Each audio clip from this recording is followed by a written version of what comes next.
Goeiedag en hartlik welkom by ons begeleide gebed. Ek wil jou vra om vir 'n oomblik net stil te raak.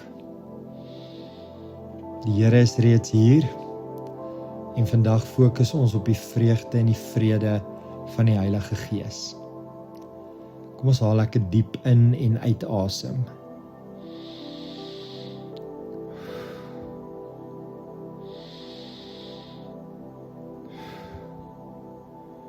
Laat jou skouers rustig hang.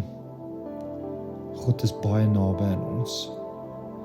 Kom ons lees Romeine 14 vers 17. Want die koninkryk van God is nie spys en drank nie, maar geregtigheid en vrede en blydskap in die Heilige Gees. Hierdie woordjie meditasie beteken dat ek en jy kan stil raak en dat ons die woord van die Here kan oordink. Nou Paulus skryf hierdie woorde, hy sê te midde van die verskille in die gemeente, daar's mense wat oor kos stry en gewoontes stry, is daar iets baie interessant wat hy hier raak sien. Hy sê God se koninkryk gaan nie oor uiterlike dinge nie. Nou die woord wat hy hier vir blydskap gebruik, dui op 'n vreugde wat deur die Gees voortgebring word. Dis nie oppervlakkig nie, dis nie sommer net 'n opgewondenheid nie, maar dis 'n innerlike vreugde wat nie afhanklik is van omstandighede. En vrede hier beteken meer as kalmte. Dis 'n shalom, dis 'n heelheid, 'n herstel, 'n harmonie met God. Nou, let op hierdie woorde, dit is in die Heilige Gees. Nie deur inspanning nie, nie deur regte gedrag nie, maar deur sy teenwoordigheid. Die koninkryk begin binne in jou, waar die Gees regeer. So ek wil jou begelei in 'n geestelike oefening. Kom sit jou hand net liggies op jou hart.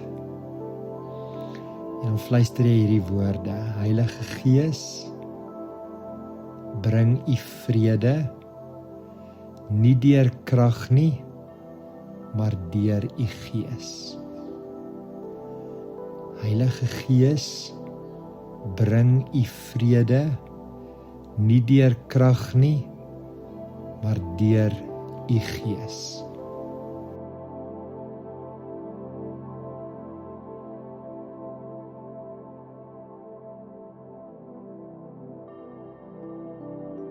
Heilige Gees, ons bring voor u elke persoon wat vandag innerlike onrus ervaar, mense wat oorweldig voel, mense wat tussen stemme en verwagtinge vasgevang is.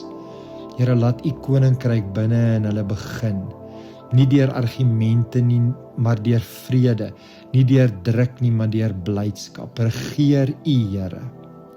Here, dan wil ons ook vandag kom afsluit en ons wil vir u dankie sê dat u koninkryk nie buite ons is nie, maar binne in ons werk. Dankie dat u vreugde en vrede geskenke is. Dit word nie verdien nie. Ek hoef nie te presteer om dit te ontvang nie.